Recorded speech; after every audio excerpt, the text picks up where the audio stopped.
কবরের পাশে বসে মা ভাত দাও বলতে বলতে অঝরে কাঁদছে এক প্রতিবন্ধী যুবক। বাবা মা চলে যাওয়ার পর আর কেউ নেই তার পাশে।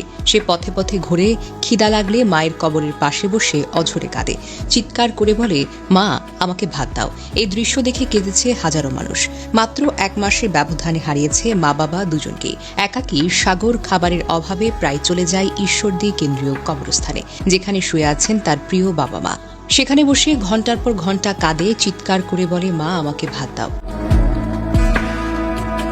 জানা যায়, পাবনার ঈশ্বরদীর আমবাগান এলাকায় ২৬ বছর বয়সী সাগর ছোটবেলা থেকেই মানসিকভাবে প্রতিবন্ধী। তাই তার পুরো জীবনটা বাবা মার উপরই নির্ভরশীল। কিন্তু মাত্র 1 মাসের ব্যবধানে হারিয়েছে উভয়কে, প্রিয় বাবা ও মাকে। এখন তার পাশে কেউ নেই, কোনো আত্মীয় নেই, কোনো অভিভাবক নেই। ক্ষুধার তাড়নায় সাগর মাঝে মাঝে গ্রামের রাস্তায় ঘুরে বেড়ায়। কেউ খাবার দিলে খায়, না দিলে ফিরে আসে।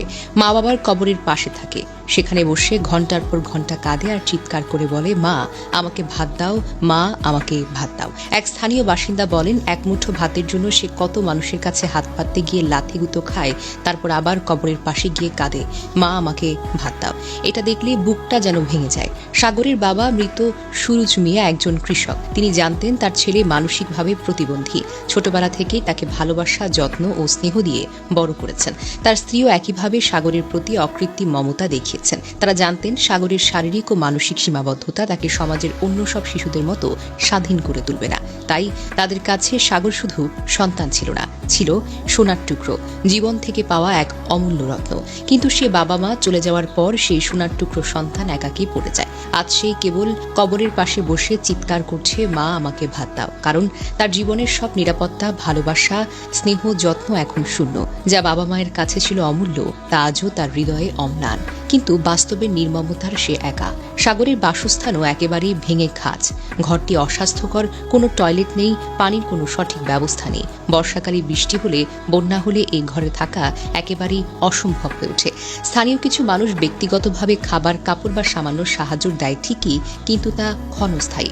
মানসিক প্রতিবন্ধকতার কারণে সাগরের চিকিৎসা বা নিয়মিত কোনো ঔষধের ব্যবস্থা নেই। মাঝে মাঝে সে বিভ্রান্ত হয়ে পথ হারিয়ে যায়, অপরিচিতদের কাছে আহত হয়। স্থানীয়রা জানায়, রাতে একা থাকলে চুরি বা হামলার ভয় থাকে। স্থানীয়রা বলছেন, প্রশাসন বা জনপ্রতিনিধির উদ্যোগ থাকলে সাগরের জন্য নিরাপদ খাবার, নিরাপদ ঘর এবং চিকিৎসা ব্যবস্থা করাটা সম্ভব।